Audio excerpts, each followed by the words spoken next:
ओम नमो भगवते वासुदेवाय। वैशाख मास का यह पवित्र समय स्नान, दान और भक्ति का महीना माना जाता है। कहा जाता है कि इस मास में किए गए छोटे से पुण्य का भी कई गुना फल मिलता है। आज हम आपको सुनाने जा रहे हैं वैशाख मास की कथा अध्याय 3, जिसमें स्वयं भगवान विष्णु अपने भक्त की भक्ति से प्रसन्न होकर प्रकट होते हैं। तो चलिए शुरू करते हैं। सबसे पहले हम श्री भगवान विष्णु का स्मरण करते हैं, जो सृष्टि के पालन करता है और अपने भक्तों के दुखों का नाश करते हैं। वैशाख मास उनकी विशेष कृपा का समय माना जाता है। कथा का प्रारंभ प्राचीन समय की बात है। एक पवित्र नगर में एक ब्राह्मण रहता था। वह अत्यंत गरीब था, इतना कि कई बार उसे एक समय का भोजन भी मुश्किल से मिलता था। लेकिन उसकी सबसे बड़ी संपत्ति थी उसकी अटूट श्रद्धा और भक्ति। वह ब्राह्मण प्रतिदिन ब्रह्म मुहूर्त में उठता, पास की नदी में स्नान करता और पूरे मन से भगवान विष्णु का ध्यान करता। उसके जीवन में कष्ट तो बहुत थे, लेकिन उसने कभी भी अपने धर्म और भक्ति का मार्ग नहीं छोड़ा।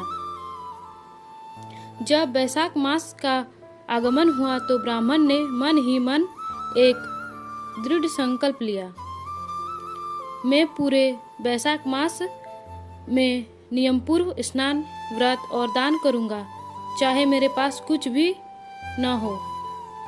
अब समस्या यह थी कि उसके पास दान करने के लिए धन नहीं था, लेकिन उसने हार नहीं मानी। उसने सोचा, दान केवल धन से नहीं, भावना से होता है। इसीलिए उसने अपने छोटे छोटे प्रयासों से सेवा शुरू की।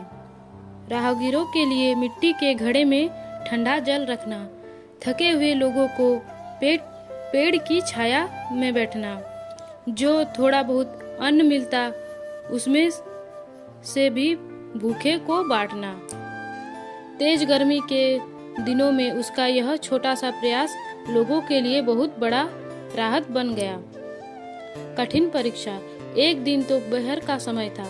सूरज की गर्मी अपने चरम सीमा पर थी। चारों तरफ तड़पती हुई लू चल रही थी। ऐसे समय में एक बहुत ही वृद्ध और थका हुआ व्यक्ति वहां आया।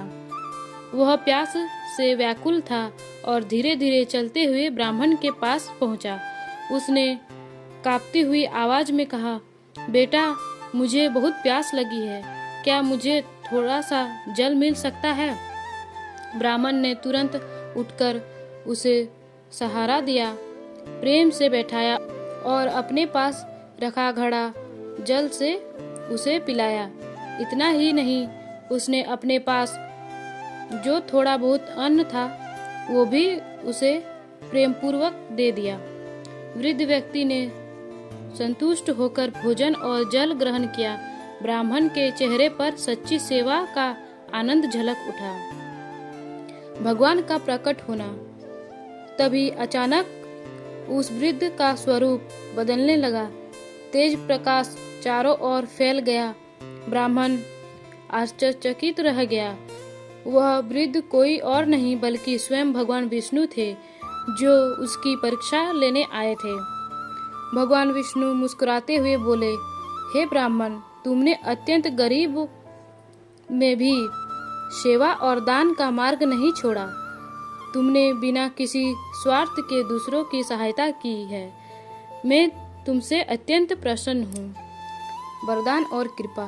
भगवान ने उसे कई आशीर्वाद दिए। उसके जीवन के सभी कष्ट समाप्त हो जाएंगे। उसके घर में सुख, समृद्धि और का वास होगा। उसे जीवन में सम्मान और शांति प्राप्त होगी और अंत समय में उसे मोक्ष की प्राप्ति होगी। ब्राह्मण ने यह सब सुनकर भावुक हो गया। उसकी आंखों से आंसू बहने लगे। उसने भगवान के चरणों में गिरकर उनका धन्यवाद किया।